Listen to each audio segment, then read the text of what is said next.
Hey, and we're live. You have three different angles from the sidelines of Tafari and Kosi Tafari's game-winning goal. Late, almost bedtime, but a clutch winner as FC Dallas gets the 1-0 victory over Austin FC. What a night! What a Saturday night! What a late one in one of those games that tests your humanity and your patience as a fan of this team. But first of all, let me just say welcome to Afterburn Soccer Show.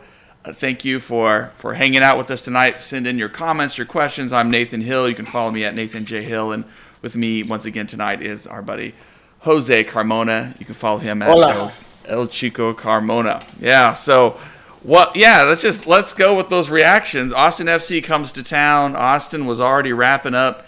We're complaining in the back channels about wanting to celebrate the Copa Tejas for the second year in a row. And they would have done it. And it almost was. It was almost a 0-0 result, which would have meant that Austin had enough points to claim the cup. But then Tafari spoke. Then Tafari did his thing. And so what a gut punch for Austin FC fans, but what a glorious moment for FC Dallas fans. So just your reactions to that match, Jose.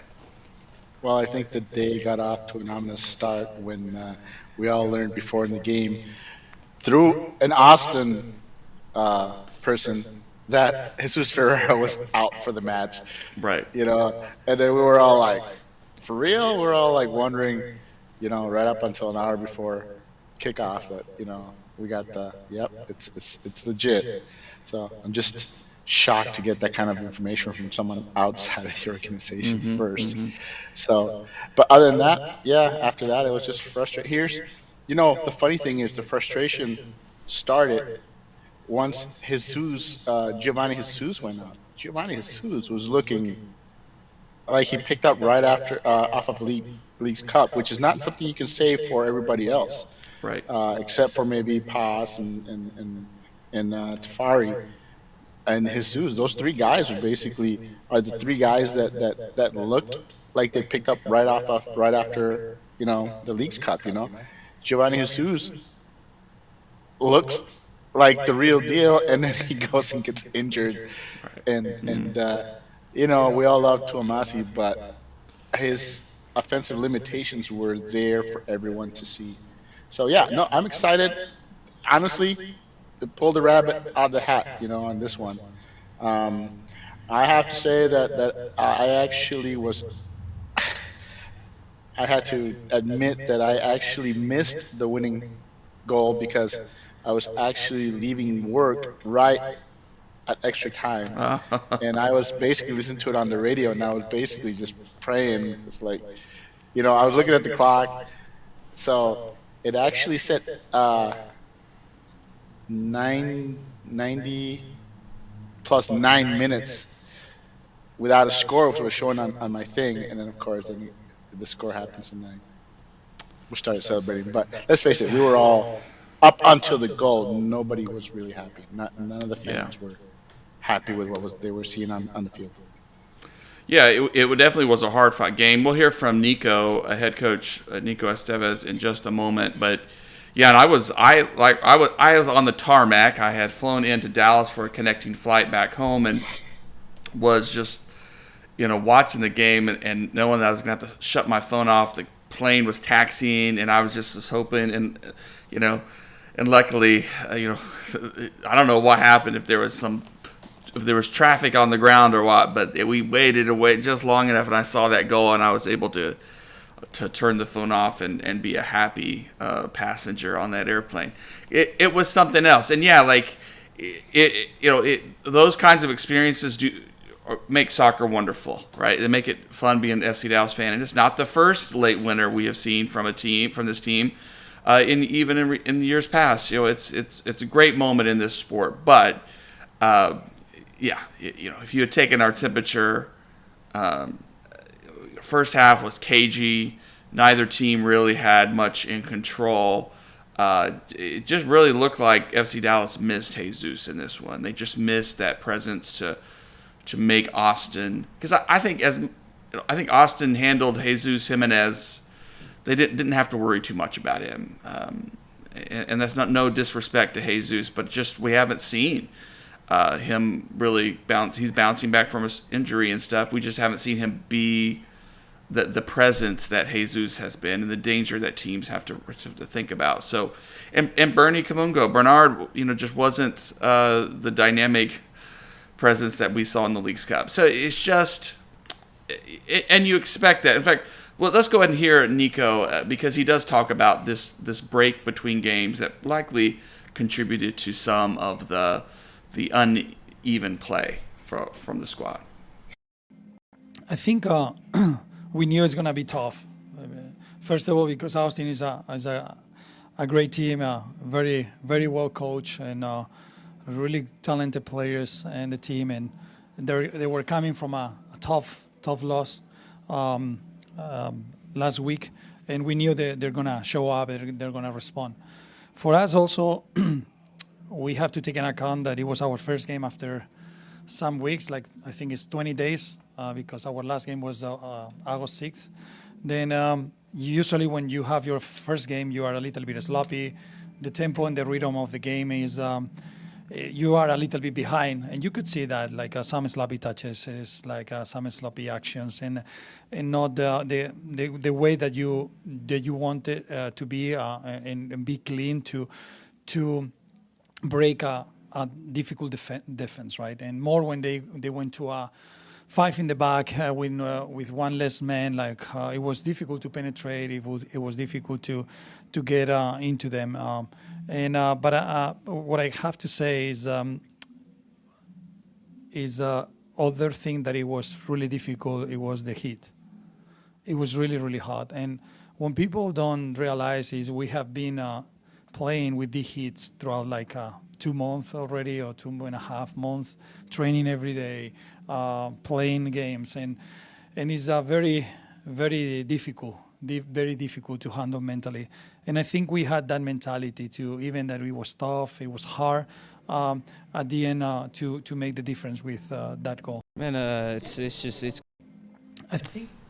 All right, there we go. Oh yeah, so you hear those factors, and I think Nico's right.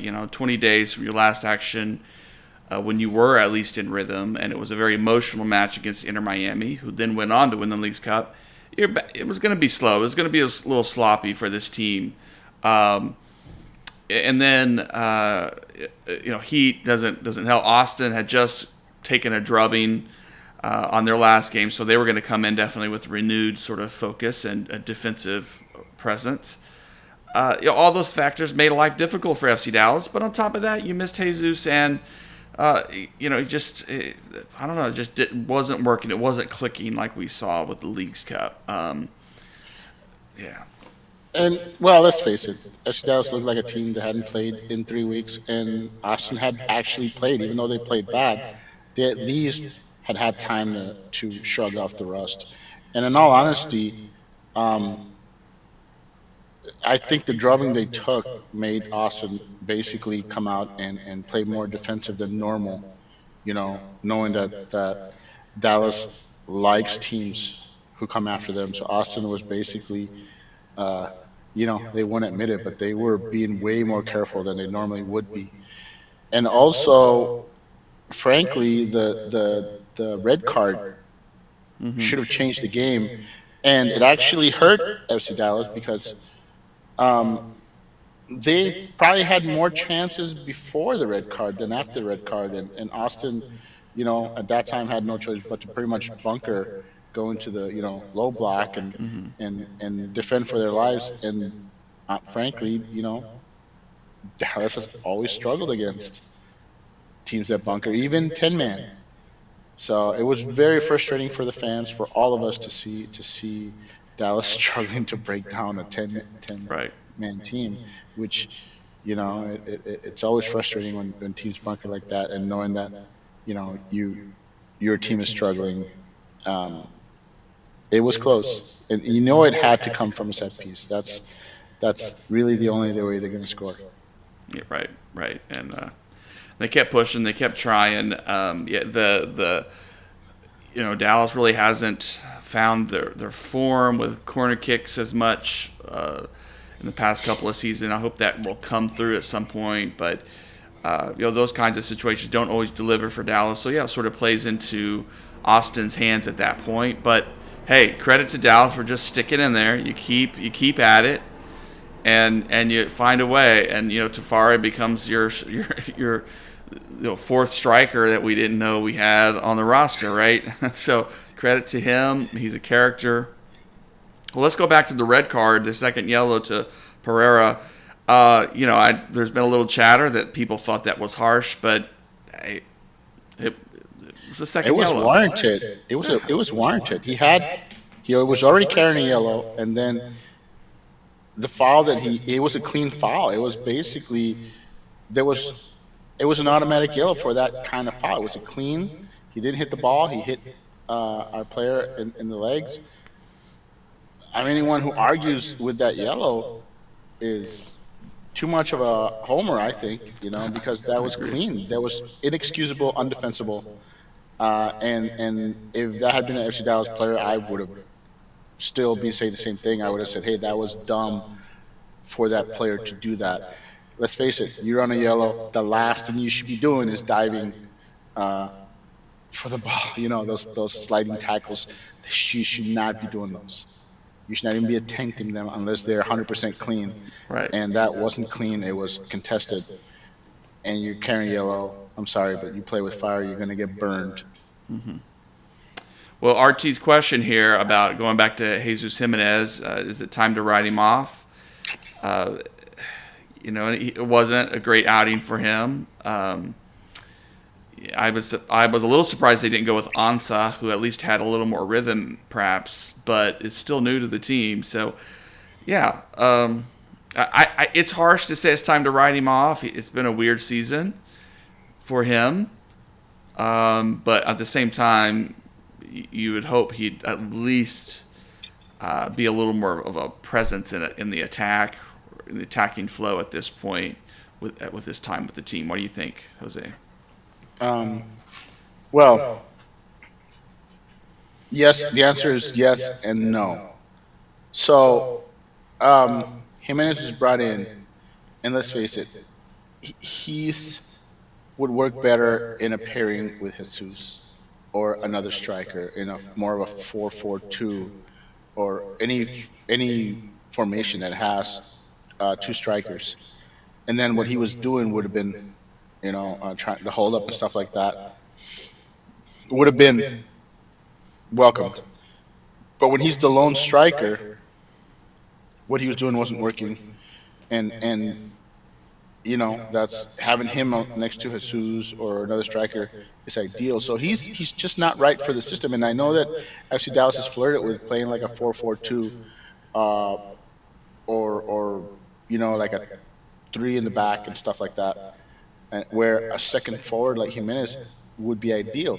But let's face it, with all the additions and everything that the team's done, there really is no reason to play a 2-striker formation. So Jimenez is the wrong man for what FC Dallas' primary formation is.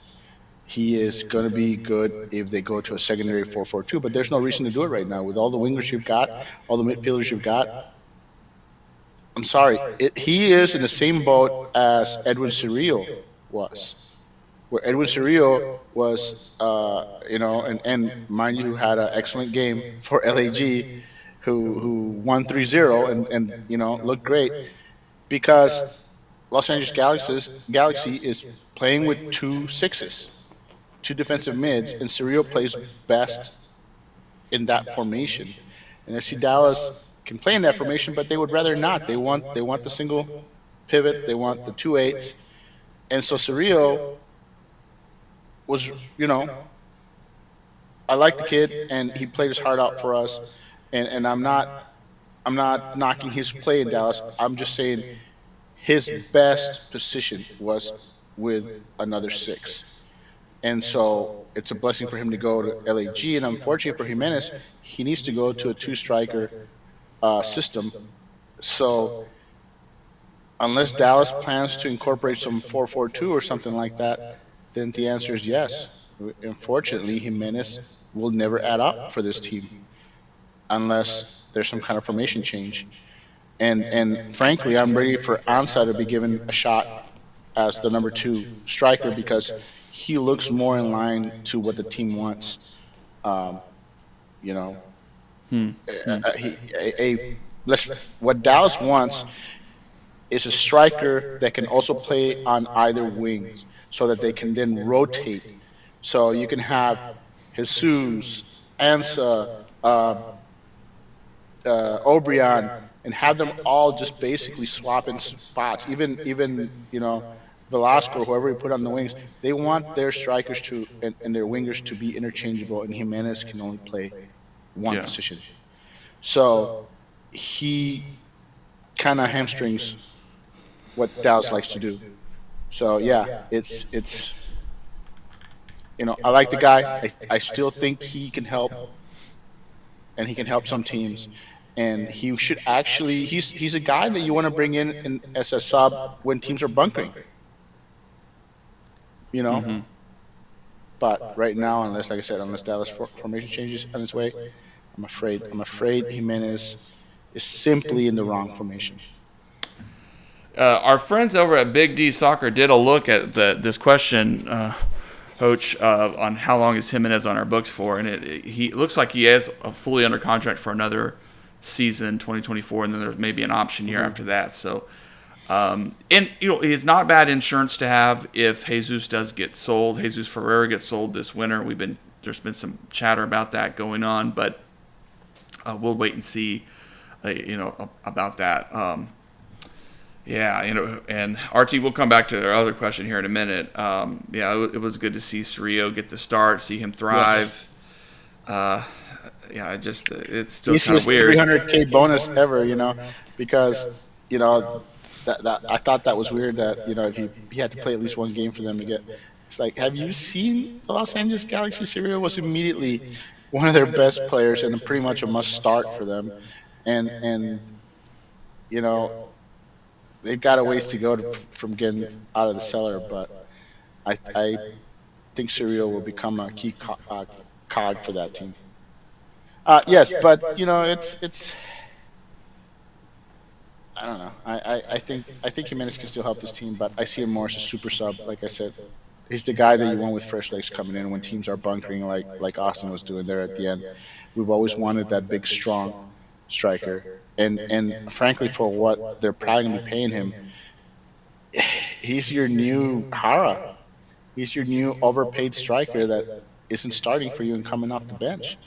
I'm sorry to say. I mean, not saying that he can't help us. I'm just saying for what he's going to be getting paid, he should be fighting for a starting spot. And right now, like I said, I think he'd be a great super sub for us, but not much more. Yeah, and he was brought in because we were missing Jesus for Gold Cup action and all that kind of stuff, and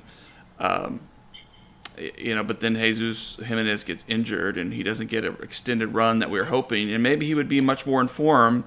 Agreed. And figuring things out. So, and as to your question about Gio status, nothing yet. I don't think. I think Wednesday or Thursday when the team has its meet. Well, actually, I guess we're playing Wednesday night, so there might be a call tomorrow, and we can find out more about his status. Hopefully, it's just a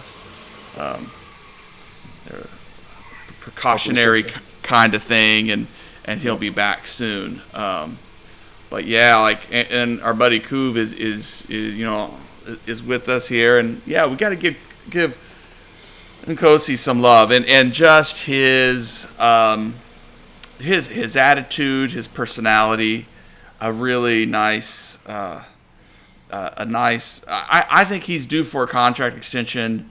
Let me look at what Big D said his. And while you're looking that up, just want to remind everybody that while we've all been crapping on Martinez and we've had our complaints about Quignon and Tuamasi, FC Dallas right now has the number 2 defense in the league. Number 2. With all the issues that we think we have on defense, FC Dallas has still managed to basically there's only one team ahead of them. Actually, I didn't watch the Seattle game on last night. What was the score on that? I Because thought it before was a that draw. game, because before that game, Seattle was sitting at 25 goals and FC Dallas was at 26. So Yeah, I think it was we a may 1-1 be in draw, second. I believe. Yeah, I think we may be second simply by they played the same games. We may be tied for first, in all honesty. Well, that's good. And Kosi, actually, he has another year under his contract and then 2 option years. So I guess the your front office is probably not in any hurry to negotiate right away. I think Yeah. he's playing to the level now. If he gets a couple, let's say he earns a couple more player of the weeks, or at least makes the bench or something like that. Because let's face it, his play has been that well. They're going to have to renegotiate at some point. Maybe not this season, but they got to start thinking about it and said, hey, we weren't certain if Koss was the guy, but he looks like the heir apparent to the legend. In all honesty, we've all known it, we've seen it, and it's really now to the point where it's ridiculous if Koss isn't starting. It should be Koss starting every game so long as he's healthy, and Martinez and Ibiaga rotating starts. Because let's face it, Koss right now is your best guy. He is, and he's still got room to grow. So I mean, I think we've all seen it. We've all been waiting for him to basically step forward and take command, and we're starting to see it. We're starting to see a guy who's starting to show that fire, that leadership, that the person leading the back line should have. So I think he's coming into his own this season, and frankly, they should start thinking about giving him a new contract and saying, "Hey, you're going to be our bellwether back there." Good stuff. And hey, I got to give a shout out to Jose Martinez, who definitely is a guy, veteran guy, certainly, locker room guy. And, has had some moments where his veteran savvy is a help, but has also had moments where you're just like, what are you doing, man? There was a moment in the second half where Austin was on counter, and it looked really dangerous. And there was Jose in front of the man with whoever was coming forward from Austin on the ball. And in the past, I think that was the kind of play that Jose knows he was going to get burned on, speed-wise, and so he would have just dove in for a tackle and whiffed or something, and then it really would have turned a bad situation into a full-on fire, But in this case, he didn't. He actually kept his positioning, kept in front of the defender, and forced the counterattack to fizzle. And so it was just a little moment in there. I was like, thank you, Jose. Like and I don't know if some of that is because, you get injured, you get knocks, and you just don't have the strength or the energy to keep going. But he was up for it even on Saturday in a really tough situation. So credit to him as well. And the thing with Jose is that we know what he is. We know what he can do. And we all knock him for when he does get beaten, because let's face it, he's not the fastest guy out there. And everybody knows this. And still, this man is a lunch pail guy. He comes in, he does his work, he does it quietly, he doesn't make any fuss, and there's a place for a player like that here. And it's the point, like I said, where you play the matchups. For certain teams, you're gonna want Jose, and for other teams, you're gonna want Ibiaga, and Koss should be your everyday starter. And frankly, you're starting to see. You already know Farfan is a lockdown left back. Koss is locked down one of the center back spots, and if Giovanni Jesus is healthy, you have to think he's locking down that Right. spot over Tuamasi, because Tuamasi, yes, he's an excellent defensive player, much better than Giovanni Jesus, but man, that his when he goes forward, he just looks like he doesn't know what to do. It's too hesitant, you know. And maybe that's the fact that he's not 100%, which is, it's a valid concern. But let's face it, Giovanni Jesus' defense has been getting better, and as his defense gets better, the gap separating him and Tuamasi grows, because the one thing Tuamasi has over Jesus is defense. And like I said, as Giovanni Jesus is starting to show that his defense is coming around, where he's becoming less and less a liability there, it's just I don't know. I'm not counting out Tuamasi yet because there's going to be teams that you say, hey, let's start a defensively strong lineup. So Tuamasi is still, I would say, him and Jesus are still going to rotate starts. But I think right now the bulk of those rotation starts have to go to Jesus as long as he's healthy. Farfan is good. I mean, this team is the roster has really come together, and from moments when we were like, man, where's the depth? We see that it's there if people can step up. And one other thing we saw, of course, the debut of Ieramendi. Nice to see him on the pitch and really bring a calming presence toward the end of the game to be a point, a fresh set of legs, but also a point for getting the ball moved around. And I think he certainly contributed to sort of that push for that go-ahead goal, even if it didn't come earlier like we all wished it had. But good to see him for the first time, and I know he's got a lot of growing to do to kind of get acquainted with this team. You know what? I think I mentioned it in our chat that I thought I was impressed with what little I saw from him, but I've had time to thinking about it since I put that in chat that I thought I was impressed with, and going back and rewatching the game, I'm even more impressed now because you have to take into context what was going on, what was happening, and you have a man who's new to the team, who's probably in preseason form, and it just the entire time he was out there, Tuamasi and Ariola kept deferring to him. They kept they didn't know what to do with the ball, so they just give it back to him. All the other attackers, they were clueless. They would just give him the ball. They would immediately defer to him, and it was like, do something, guys. Oh no, we're just gonna give it back to you. And he was fine. He was just controlling that portion of the field, and my goodness, did he look cool as a cucumber out there? I mean, I'm like, he just seems so relaxed and calm. Like you've seen this from some of the other Spanish players, namely in Inter Miami, where they look like they're walking, but they're getting a lot done. And a lot of times you're like, wow, this guy looks like he's in no rush. But at the same time, at no time did he get dispossessed that I recall. At no time did he seem pressured to rush any passes. He just simply, and mind you, he's new to the team. He can't know what runs his teammates are going to make, and yet he was making the right pass almost each and every time.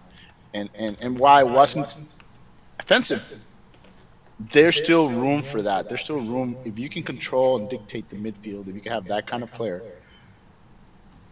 I mean, the potential is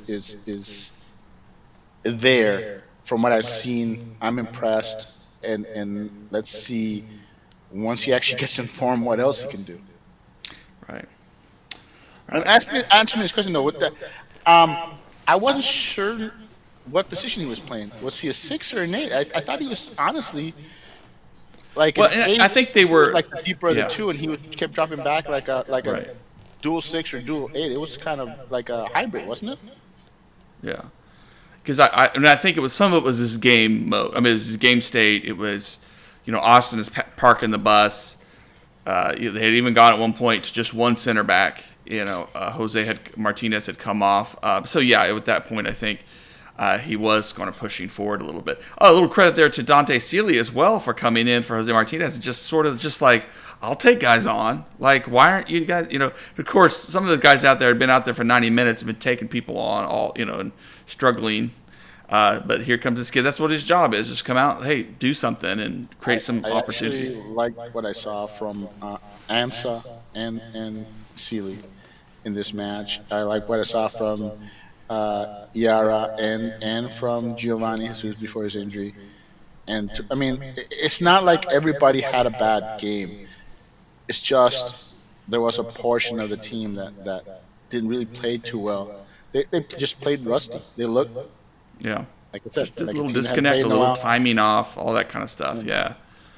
But you saw flashes from everybody, though. Almost everybody had a flash. Like Arriola didn't look all that great, but you saw flashes of his hustle. That contributed to the goal there at the end. You see, so and that reminder of what he does out there, even when he's having a bad game, this guy fights and fights and fights. That he's a guy that creates chaos. Just from all his scrambles that he makes. Um, and that's one of the reasons I wasn't too happy that Kamungo was taken out, because Kamungo has shown that he's another guy that creates chaos out there. So I was impressed with some players that showed flashes, but really it was an inconsistent, incomplete game from most players. But they all didn't look bad. Some players looked pretty good in limited roles. Yeah. Yeah, that's right. Jose who has a gift of gab here. That's we appreciate it. That's right.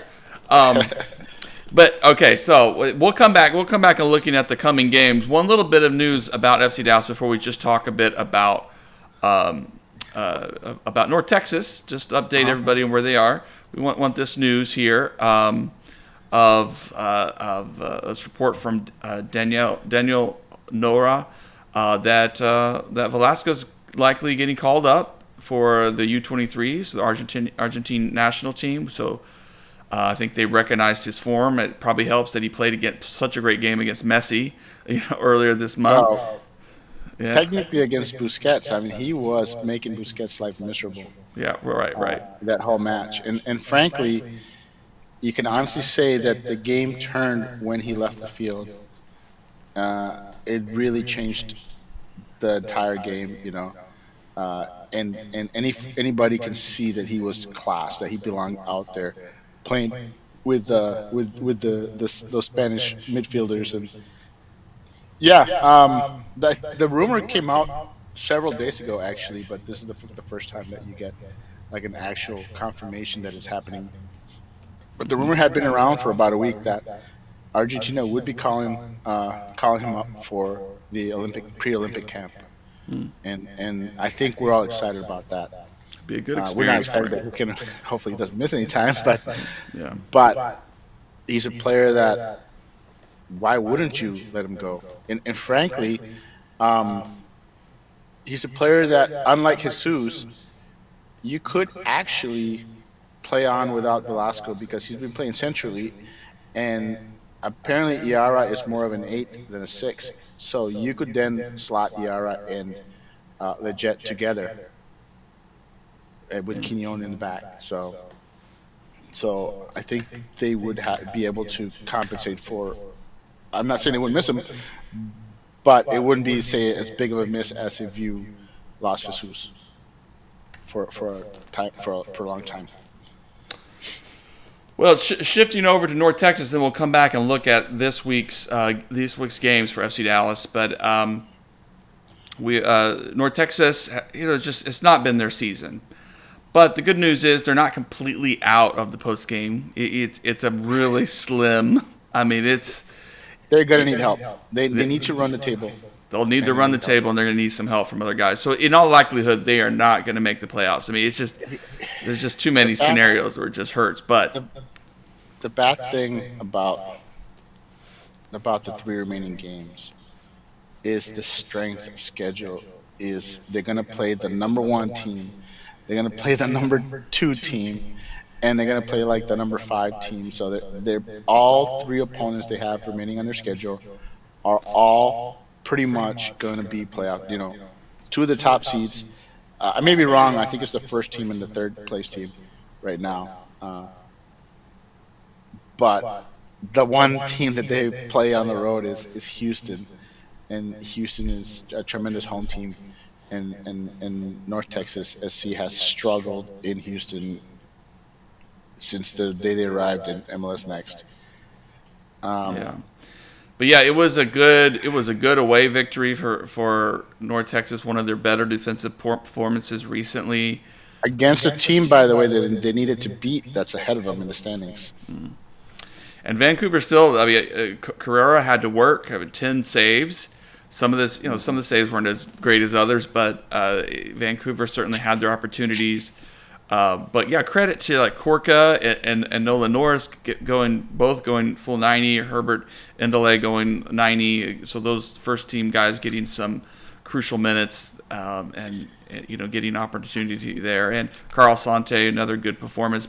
And Jose Milano, 8th goal of the season. And I asked the coach about that a few weeks back, just because like he hasn't played a whole lot for North Texas. It's been sporadic because of the injury thing, and he still's got 8 goals, and so that's a good sign for him and his talent. It's yes and no. I mean, I was listening to the Third Degree podcast when Bus said that Mulatto has been loaned out to North Texas for the remainder of the season. Right. Because they needed that foreign spot, I think. They needed that foreign spot. Yeah. But frankly, while he's had a rough year and he seemed to have regressed, I honestly think he hasn't been 100% healthy. And the injuries prevented him from. He should have been loaned out to a USL team. That's the bottom line. Is he was clearly not ready to play at FC Dallas, but he's showing again that once healthy, he's too good to be playing at the MLS next level. And frankly, next season I would be disappointed if he's still playing. With the senior team not getting minutes and then playing with North Texas. I don't want to see that. I think he's the guy that needs to go on loan. He needs to be playing for the San Antonio's FCs or whoever that is going to give him minutes, as opposed to what we're seeing with Parker, where he's sent to one of the better teams and isn't getting any minutes, and that's not helping anybody. Yeah. But so credit to North Texas, an important win, and I think Coach Gall seen the work that this team has been putting in. So it's been a disappointing year, but it also feels a little like they're building for next year in some ways by these new faces. And I want to add that to what you just said, and because I thought that I was going to add, and that is that it's clearly a transition year for North Texas. If you look at the sheer number of young players that they've signed, Ursula, Diego, Pepe's brother, and Lacey, and there's a lot of young players that were still pretty raw, that will be better next year. They're basically, this is their first year being professionals, and yes, we're aware that some of the international players haven't panned out like in previous years, but there's a lot of players transitioning on this team right now to professionals. Even Pondeka is transitioning from futsal, and he's only recently started to show what he can do. And that's what you're seeing is even if North Texas doesn't make the playoffs, which is a very real reality, they can still finish on a high note. And they've signed enough young players that you can clearly see this team is transitioning. And another thing, there hasn't been any sure hit future superstar academy products recently, other than Carrera maybe. And there's been a drop off in the academy, just not in the level of talent that they have, but that there's not a lot of difference makers like they were in the past. I mean, you look at some of the players that came out of there, Reynolds, Ferreira, Paxton, Pepe, and it goes on and on. Well, those guys are gone, and those guys haven't been replaced. There's still a lot of players that are talented that will need several years of seasoning to become solid professionals. And more Edwin Cerrillo types, Sure. Players that are going to need a lot of time, and that's really the difference. Is before you could go bring up some future superstar from the academy and give him minutes, and now you're getting players that are young and still learning to be professionals, and will need a year or two, maybe 3, to get it right, and that's where the results are. They're playing inconsistent, and we see it. It's infuriating to see him score a goal and then allow a goal, less than a minute. Time and time later. again. Time and time again, and that's the sign of youth. that's a sign of inconsistency. That's a sign of them relaxing or still celebrating when they should be focusing on the game in hand, and they'll grow out of that. Yeah. So, well, congratulations to them. It was, it was a good result, and I think that they celebrated a bit after game, because certainly after the season has been, I think they need to take all the joy they can to remind themselves why they play and plug in. But still 3 more games. They are not mathematically eliminated, so see what happens. Game at a time. One team to try to get a result in each one. They probably won't happen, but even if they do, more power to them. Like I said, they can finish strong and say, okay, look, that's something we can build on. So back to FC Dallas as we close out the show. 2 games this week. Luckily, the team is for the most part healthy, so there should be some rotation. We might see Mendy get his first start. There's some options for this team. To think about the lineups, and Jesus should be good to go after a week of being under the weather. Right. So, yeah. But this Wednesday night, it's they travel to St. Louis. That's a really crucial matchup, I think. It'll be interesting to see. You want to get a point at this junction in the season. You want to get as many points as you can. But I think Dallas has no reason not to go in and try to steal all 3 points against St. Louis City, and then back at home on Saturday against Atlanta, who actually is really interesting team to face right now because very inconsistent team. Yeah, and they played well this past weekend, but the rumor is that Thiago Almada is on his way out. That Ajax is negotiating for him. Will a deal get done in time? I think their window closes September 1st, so he might not be with the team, and so that might be a little bonus for FC Dallas. Yeah, but they've been a very inconsistent team. I mean, they look like, they look like a playoff team one week, and then they look like they're clueless the next. You don't know which Atlanta you're going to get, so that'll be a very interesting game to see which team shows up. But they had a big win, and teams can build on wins like that. So it'll be interesting to see. Yeah, who did they beat this weekend? Oh my! Because it was a beatdown. I mean, it was a Thiago Almada show. In fact, he was named player of the match day. They crushed Nashville. Yeah. Oh yeah. Who, by the way, had the #1 defense, believe it or not, and now are tied with FC Dallas for the #1 defense. I looked it up. So Nashville and FC Dallas have allowed the same number of goals, except Nashville allowed 4 goals against Atlanta, and that's just a hangover from all the Leagues Cup play. I mean, that was my thing with. I wasn't too upset that Dallas didn't go further. Yes, of course, I would have preferred they gone further, but I was concerned that if FC Dallas beat Miami, they had a beatable opponent in front of them in Charlotte, and then they would have basically been locked into 2 more games, and then they would be exhausted coming into this. And I think Nashville you're seeing the result of going too deep into Leagues Cup. All right, so predictions for this week, Jose. What are you thinking? RT thinks we can beat St. Louis. The performance on Saturday against Austin gives me a little pause to think that FC Dallas is just going to run out against them. But I'd be happy with a 1-1 draw at this stage of the season, with some positives and some, the team getting itself back together. Maybe they sneak out a 2-1 or a 1-0 win. I mean, what are you thinking, Jose? Give me a minute, 'cause I heard a rumor that I'm trying to verify it, and I can't find it. But I thought one of St. Louis's key players was injured,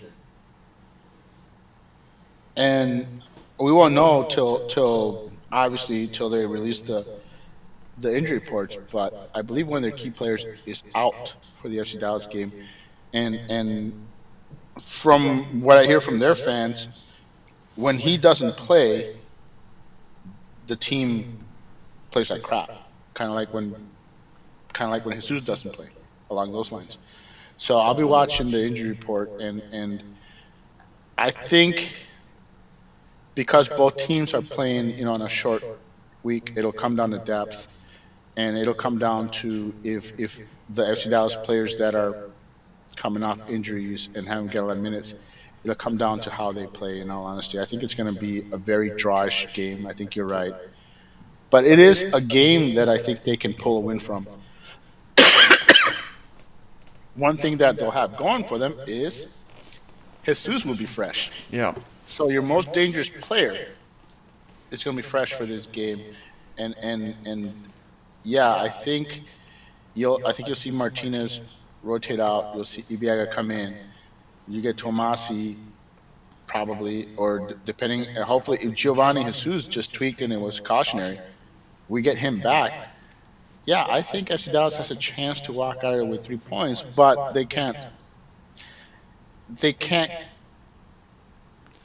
be aggressive. They got to be, it's got to be a typical. It's got to not look not much different than the Austin game. In all honesty, I hate to say it that way, but Nico's going to play to kill the game, try to keep it 0-0, and try to sneak out of there with a 1-0 win.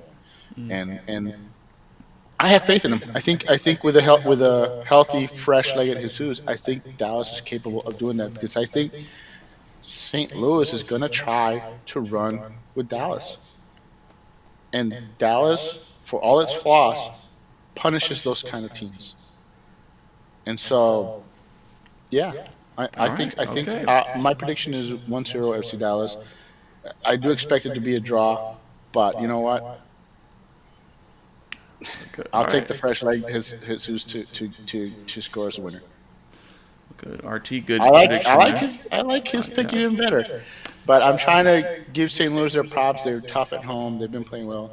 I'm worried about their depth, but it's not like our depth is great.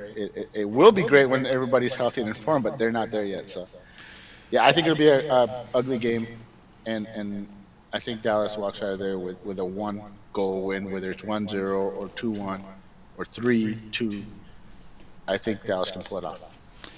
And I think on Saturday, this weekend, I think it'll be a 3-0 FC Dallas win at home. And I think Atlanta is going to sell Almada, and so we'll be sort of in a strange place as a team. But we'll see. We'll see. I don't know if Ajax has. Honestly, I think a 4 point, 4 points out of those 2 games would be the ideal result, but 6-0 is even better, and I'll be cheering for 3-3. All right. Well, let's leave it there. Thanks, everyone, for your questions, your comments. It's fun. And, of course, we'll be posting the audio to this tomorrow, as well as some other features coming up. Going to sit down with a conversation with Carl Sante from North Texas SC and about his journey and kind of his goals as a player and how he's perceived this season to have gone. And hopefully some other interesting bits that will filter in. And by the way, if you haven't checked out some of the Austin fan base, commiseration. It's a good 10 minutes of your time to poke around on Twitter. One last thought though, on the North Texas game, Taboada made his, I don't know if I'm saying his name right, made his debut, and honestly he reminds me a lot of Mulatto in all honesty in his style of play. He's clearly a pure 9, although they did play him on the wings at times, but he looks like a big physical player, not slow, but he looks raw, just like Mulatto looked really raw his first year. That's what this guy looks like, and I did like what I saw from him potential wise, and I could see him. It won't be this year because he joined so late, but I'm curious to see what he does with a couple of games under his belt with the team in a full preseason next year. I did like what he saw. He's got a lot of raw tools and a lot of potential. So he looks like another Mulatto type, and unpolished gem. Yeah. Well, good stuff. Well, thanks, Jose. Thanks, everybody. Have a good night, and Go FC Dallas. Yeah. Let's do it. Yeah. All right. Good night. Good night. By the way, do you like my new kit? Yeah. Forward